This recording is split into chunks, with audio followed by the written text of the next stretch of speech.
Friends, ಇವತ್ತಿನ recipe paneer ರೈಸ್ನ ಯಾವ ರೀತಿ ಮಾಡೋದು ಅಂತ ನೋಡೋಣ. ಸುಲಭವಾಗಿ ಮೊದಲಿಗೆ ಉಳಿದಿರುವ ಅನ್ನ ತಗೊಳ್ಳಿ.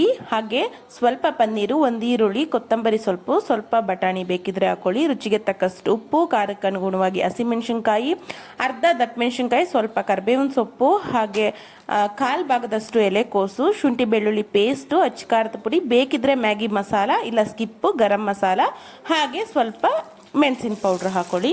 ಈಗ ಮಾಡೋದು ಹೇಗೆ ನೋಡೋಣ. ಎಣ್ಣೆ ಕಾಯಕ್ಕೆ ಇಟ್ಟಿದ್ವಿ ಅಲ್ವಾ, ಅದು ಕಾದ ನಂತರ 4 ಹಸಿಮೆಣಸಿನ್ಕಾಯಿ, ಶುಂಠಿ ಬೆಳ್ಳುಳ್ಳಿ ಪೇಸ್ಟು, ಈರುಳ್ಳಿ, ಎಲೆಕೋಸು ಇದಿಷ್ಟು ಹಾಕಿ ಚೆನ್ನಾಗಿ ಫ್ರೈ ಮಾಡಿ. ಫ್ರೈ ಆದ ನಂತರ ದಪ್ಪಮೆಣಸಿನ್ಕಾಯಿ ಹಾಗೆ ಕರಿಬೇವಿನ ಸೊಪ್ಪು ಹಾಕಿ ನೀಟಾಗಿ ಫ್ರೈ ಮಾಡಿ. ಎಲ್ಲ ಸಾಫ್ಟ್ ಆಗಿರೋದ್ರಿಂದ ಬೇಗ ಫ್ರೈ ಆಗುತ್ತೆ. 1 ಸ್ಪೂನ್ ಮೆಣಸಿನ ಪುಡಿ, 1 ಸ್ಪೂನ್ ಅಚ್ಚ ಖಾರದ ಪುಡಿ, ಅರ್ಧ ಸ್ಪೂನ್ ಗರಂ ಮಸಾಲ, ಬೇಕಿದ್ರೆ ಅರ್ಧ ಸ್ಪೂನ್ ನೀವು ಮ್ಯಾಗಿ ಮಸಾಲ ಹಾಕೊಳ್ಳಿ.